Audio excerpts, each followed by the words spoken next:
Now we're getting on to bonus content. One more question. No, we got bonus content. This is bonus content. Because what is the longevity of the retro gaming market or your store? How far out do you see it going? Honestly, like, I respect all Elliot's opinions. He's really in depth in his. I think he killed it on your guys' podcast. I was like proud of him, and he has a lot of fair points. But like I was saying, like, I feel like it's us to make it last as long as we want it to last. I think things like this, I think the gold cart coming up creates more conversation in the community, and the more people you get doing that, the better. I have kids that are 5, 6, 7, 8 years old that might school us in retro gaming history. Like they're already, we're bringing up those kids and stuff like that. So you want to keep bringing to the generations. Like, people love games, they want to know where they all came from. So you just naturally want to go back. So I think that I would say, I know digital is taking over and stuff like that, but there's still physical copies of the other stuff that people will be collecting. I would say too, even Nintendo doing the NAS edition NWC. I mean, it's going to get those Switch kids that walk by, Target and go, "What the heck is that thing?" And they might go on their, their TikTok and search in Nintendo NWC, and before you know it, you know how Google works. Yeah, the freaking Bill Gates is listening. So your feed is all NES, and you learn. I have part 2 of that question, but I also believe the people who are doing it like trying to be different and trying to build it, like I think some will fall off, but the ones that are unique, all those people will start going to that 1 still, or that 2 or the 3. Like, I still think there's a chance that 50-60% of them can be doing well in long term, because some will close, and it means those customers have to find a new store. So I think like what you're doing could last a long time. So do you picture yourself 70 years old still running stores? No, unfortunately not. Since we can't have kids, I can't pass it down to anybody. And my goal is to sell my business when it's thriving. A lot of people want to sell their business when it's on a decline. No, I want to hand someone 2 stores that are making millions of dollars that people just love. And then I want to tell that person, and this is kind of pitching myself, in a couple of years, I would love to sell my place. But if I sell my place, I want to tell the owner, guess what? You could sign me to a $100,000 contract, which is cheap, what I do for that store, and I'll work for the store. I just don't want to ever have to worry about money again. I want to give my wife whatever she wants in life. So I would love to do what I'm doing forever. I don't mind doing that kind of stuff, but I want to have actual 2 days off. I want to like turn off and stuff like that. So I wouldn't mind whoever I sell it to in the future working for them and doing the best I can for them. That makes sense. Awesome, dude. I feel like that's what Retro Rick did. Like, that store that he bought wasn't like on a decline at all. Yeah. Like, it was thriving, the best known store. And Rick went in there, like you said, bought it. It's a hot store. It's great. Yeah. People want in. And now he's obviously still pushing that torch far. I just reached out to him, and we're kind of picking each other's brains on stuff. I can't wait to talk to him more. Oh, cool. And like, a lot of times when people come to my store, they compare me to Retro Rick, like the store, not presence, like obviously, because he's the man for sure. But they're just like, "Oh man, you and Retro Rick," and so I can't wait to talk to him and collab with him and that kind of stuff. So, that's awesome. Yeah, I'm super pumped to get to know the guy. Good. Nice. He's a good dude. And this is just continue on into the next one, because Chris wanted to ask that extra question. So we got it in. So what was that item that you were talking about that you kind of couldn't say it, and this episode will release after the fact? Yes, so we definitely can't put this on right now if you guys don't mind, please. We'll make sure it goes out when you're ready for it to go out. Yeah, so crazy. My birthday was July 2nd, and on July 1st, I get a crazy call from a friend looking for a stadium events manual. And he's like, "Hey, Ryan, like, you've had carts. Like, do you know how to get a stadium events manual?" And I'm like, "Bro, I wish. One of my biggest regrets is getting rid of all my stadium events. I wish I would have kept one." He's like, "Oh my God." Like, he's like, "There's other things that are popping up." Before I finish the story, I'll just let you look at it. Uh-oh. What it is. Uh-oh. Let's see what's coming out.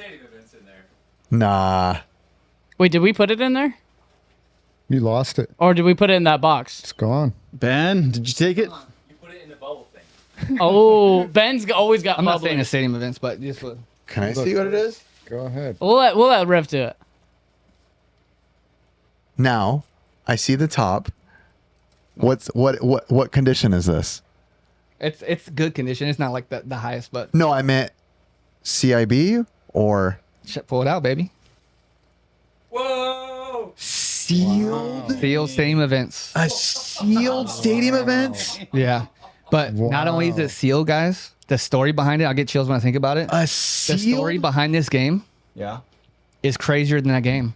So this sealed game came from the guy who was responsible for destroying all the stadium events. No way. So that's why I'm back down here with Mort, and he's editing the video and stuff like that. It's absolutely insane. Like it's clean as a whistle. yeah, it's nice. So yeah, I have one of the few, maybe 5 to 6, maybe 7. I know one was crossed the water, but not more than 5 to 7 sealed stadium events out there. And that's my grail. It's the only, to me, it's the craziest game you can get sealed. But obviously a Mario 1 will have more value, and it's special. But do you have an estimated value on something like this? Price Charting has that for like 170K. Whoa, shoot. Put that back in there. Now, is that because there was, is there other comp sales for it recently? I don't know. I think Price Charting is kind of like they're kind of evaluating things different now a little bit. Real high-end stuff. I love price charting, but I feel like you just can't go off. Yeah. Right. Because like when was the last sale I of almost- one at 170? I almost feel like right now, obviously you're not selling it. Yeah. At right now, if you sold it, I feel like it would go bananas because Yeah. there's just so much hype around Nintendo, original Nintendo right Yeah. now. With the story, like I said, the story like that's connected to this piece is absolutely insane. How did you hear? I'll share some of the story with you guys, but you guys gotta please not put it until after my show. Oh yeah. This will not go out till you tell us and you text us personally Yeah. and say, Yeah. hey, you can drop that episode. Okay. Yeah, like because I already ended the first episode, so don't even worry about it. We're just Yeah. There's going on. extras. And kind of keep it between us for now. Bonus content. But so yeah, so I get this call, and I'm like, 2 people knew about it because he's not all over social media and stuff like that, and he wasn't getting an offer he liked. I think his highest offer was like 60K. Yeah. On this? And so yeah, so I wanted to make a big offer, and my birthday is July 2nd, so I thought that would be the dopest birthday gift ever. And so I made an offer. I told my guy to tell him, and he's like, if you can get cash tomorrow, let's do it. And I was like, fuck, that's a lot of money. Yeah. And so I end up getting it. I'm recording all the way up and stuff like that. I'm driving all the way up and getting super excited. And we meet at an IHOP just randomly because obviously I wouldn't expect that. yeah. We met at McDonald's in the back of the retro parking lot. breakfast place. Yeah. Ben, hold it. 'Cause he's- Yeah. Yeah. So we meet up at IHOP, him and his amazing wife, and they get the cash. They're checking the cash for a little bit, and we go and eat. We go into the whole story, and they're asking me, dude, why haven't you looked in the game yet? They brought it in a birthday bag too, a Mario birthday bag, which was super cool. Awesome. Yeah, and they're like, why haven't you opened the game? And I'm like, dude, it's these stories. This game is amazing. It's a grail, but this is what it's about. I was like, this is going to have the community talking. This is going to get people's passions going again. Like I say before, like this is the spark that is just special. And so I got to know a lot of the story. So I was like, I would like to get some of it on film if you don't mind, and me opening on film. And he's like, yeah, no problem. I was like, can we go to a park somewhere? He's like, just follow me. So he took me back to his house. So he trusted me at that point, which is awesome.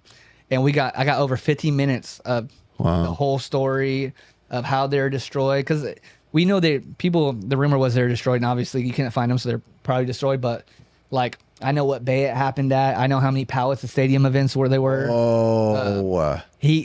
When he first he applied, it was his dream job. He didn't get it. A week later, someone quit. And so they called him back, and he got the job, which was 6 months ish, 4 to 6 months ish, before they came to be destroyed. So if he didn't get hired, which is lucky, and then he asked his manager, he's like, "Hey, can I have a few of these? I collect random stuff." And he's not like a game collector like us. He's just a guy, and guys are natural treasure hunters and stuff like that. Yeah. He's like, "Can I have a couple?" to his manager, and his manager's like, "Yo, these are trash. Take them. Like, I don't care." And so what happened 14 years ago ish, when the girl found one on the East Coast and sold it on eBay for like $40,000, Nintendo was going nuts. There was buzz everywhere. Like, oh my God, did you guys see this sale of this game? And he goes up to his wife, who also worked at Nintendo. She did IT, and she had some patents in Nintendo, and she worked on the Nintendo Powers and stuff like that. Goes to talk to her. He's like, "Hey, babe, I think I have this game." And she's not a big gamer. She's like, "Oh, sure. You have a bunch of stuff. Like, sure, you have that game." Track and field. Yeah. Yeah. And so he goes back in his garage, and he starts looking through all his gaming stuff, and he opens the box. He's like, 1, 2, 3 sealed stadium events. So he at one point had Oh my sealed god. stadium events known, basically. And so what happened is he works for Nintendo. You can't sell anything for a profit at Nintendo unless you get fired. So you have to, or you'll get fired. Is when you retire or quit, you could sell it for a profit, but not while you're at Nintendo. Yeah. So he had to wait. In 2015, one came up on eBay. It was his. So 2015, He sold one. It went crazy, went over $100,000. But eBay personally called him and said, "There's a lot of troll bids and a lot of fake people on here. I'm sorry that we could resell it again for you. And if you don't want to sell it, you don't have to, in case it don't get to where it goes." It ended up selling for $35,000. But he was unemployed. He was already retired and stuff like that. And no one knows that he had 2 other ones and stuff like that. So it was like $35,000 at the time. When you look it up, it's like a $30,000 game. So it's great. All the great stuff. So he was fine with it. 2019, the same guy who bought off him contacted him and was like, "Hey man, you had that crazy stadium event. You got anything else cool laying around? Like, I'd love to buy some stuff off of you." And he's like, "Actually, I have another stadium events." And the guy's like, "What the hell? Like, how do you have another stadium events?" Not knowing he still had a third one. I'm glad he never said anything. And to the ghost of Mario. My stuff, guys. You're good. So he had a second one. They negotiated, I think, at 62,000 ish. It was, he said, and now fast forward to this. So this is the final one he had. Yes, this is the final one he had, and yeah, his story's even more. You'll find out more about the story, but it's super cool. You find out about the early days and how fun it was to work at Nintendo, how special it was. Yeah. He goes into a lot of this stuff, but just between us, and you're not releasing this afterwards. Right. He estimates about 8 pallets 4 foot high destroyed of stadium events. 8 pallets. Dang. So there was thousands and thousands. There was estimated 2,000 of them made, but maybe he estimated 8 pallets. Where did they take them down? Where did they bury them or ruin them? So I have that too all on tape, and I actually went back to World of Nintendo or Nintendo I'm not headquarters up supposed there. to go digging for a year. I have the video. Oh yeah, I feel that. I have the video of going back in there, and I went to the bay, and what actually destroyed them, and it was trash augers. And so they go into this auger, and it twists it up till it breaks it all up. Dang. Stuff like that. So it has like an ET effect on it, but they're destroyed, obviously. So they're fully destroyed, not just like buried. Yeah. So I went back and got footage, some B-roll of like actually old Nintendo where it happened, and of the augers and stuff like that, which was super cool. And yeah, man, just were they destroying other games or just stadium events? it was just stadium event. Just stadium events was the only one.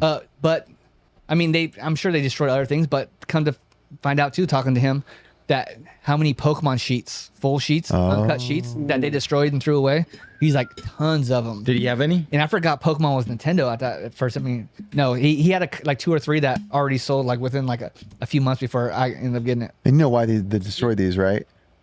I assume it's because the Super Nintendo was out and nobody was buying it. They liked the idea so much that they wanted them pulled off the shelves and made world-class track meet. They bought it off okay. Bandai. That's how the Power Pad came up. Same look, same everything, just swap names.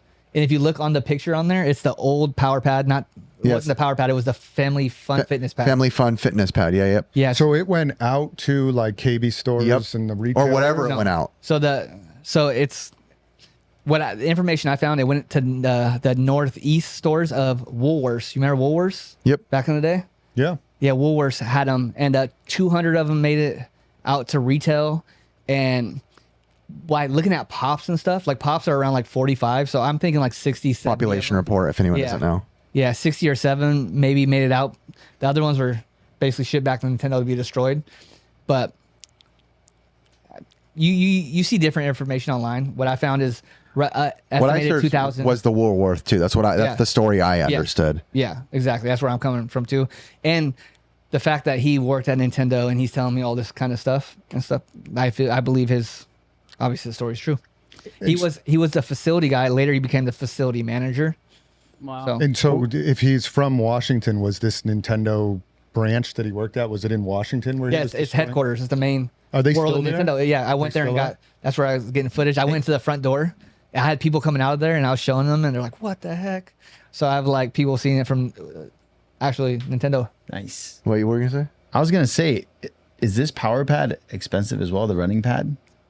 No, You can find that any like I think it's like a $20-$30 piece. wow. Yeah, they're cheap. It really makes you wonder like how much stuff was actually destroyed. Tons.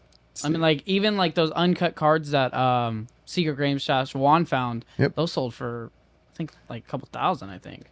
I saw people at the expo asking like $10K per sheet. They're Pokemon? Yeah, they were uncut like movie promo sheets. Even if they weren't like rare ones. Yeah. They're just uncut. Like I was saying, I was regretting. I wish I would have kept my 9.4. I never thought I would land a sealed one, so I upped it. Yeah. You can't up it higher. I mean, dude, I mean, the story definitely lives up to what you were building up for. I mean, That's insane, dude. Yeah. That is crazy. The I would story love to have behind it, like, if it's in a safe spot, maybe at SoCal, have it posted somewhere, a special thing with it, because the stories don't get out soon and stuff like that, and it'd be cool to have. when are you posting this? Whenever Mort gets done, he said he's about 3 weeks to a month out. Okay. So we'll I know wait you're about doing it. some work with him too. He's about a month out, I believe, right? Yeah, I think Yeah. so. And so, like, just long-term plans with it. Is it a long-term hold for you? Is it? It is. It is. I just want it. To me, like, I want people to know that Fire and Ice has this game, and Yeah. I just want to show the viewers. Yeah. You can focus it too. See if it'll focus. You can turn the focus. Just refocus us after. It's all good. This is the extra money shot. Hold it dude. with both hands. Could you?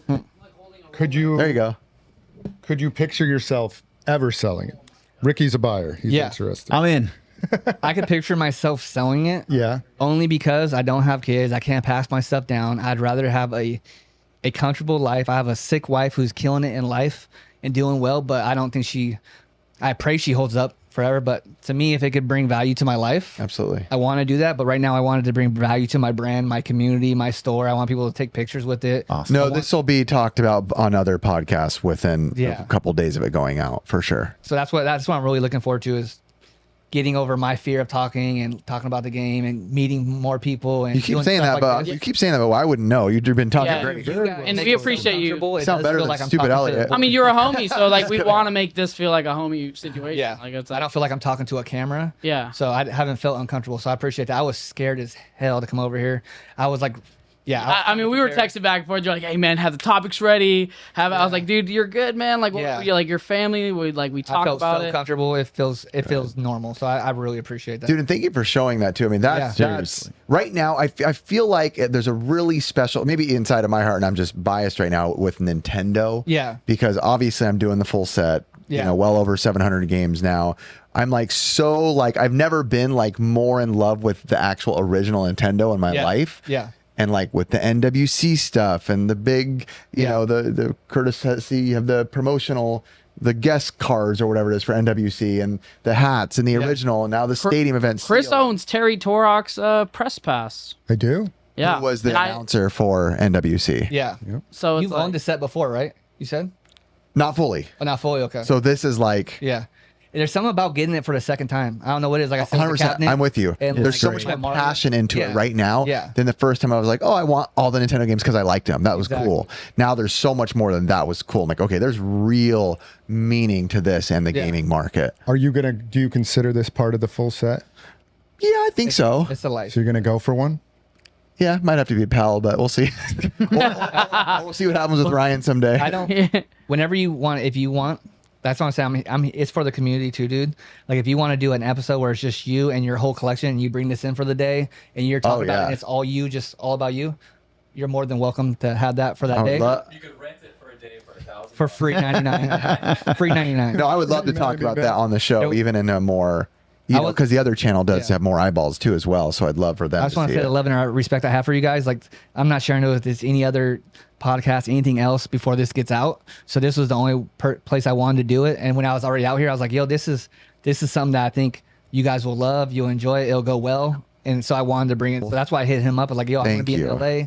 I know you guys we weren't supposed to do a podcast. Oh yeah, we use it. The schedule's a little different, but we could Yeah. throw we throw. Ricky never shows up anyway, so we just try to get him on whatever. No, I mean Riff's like literally editing a 4 to 5 hour episode of SoCal, so it's like Caleb sent me over 4 hours of footage for the SoCal I'm excited for documentary. that to come out. Yeah. But I don't know if excited to see I you guys, thank what you you guys are earlier doing for in that. being on and being able to like give us your time, dude. 'Cause Yeah. it's been awesome. I'm just saying, And my thanks again pleasure. for you and for bringing that. To me right now, Yeah. that is just crazy. I've been on the hunt for just a loose card of it. You've Yeah. had 4. If you ever do come across a loose got card, you. please keep me in mind. Like I said, Then I can upsell it to this guy. there we go. There we go. I want it. And I don't know if this will be out by then, but Retro World Expo in August. Pressure Mort to edit your video faster.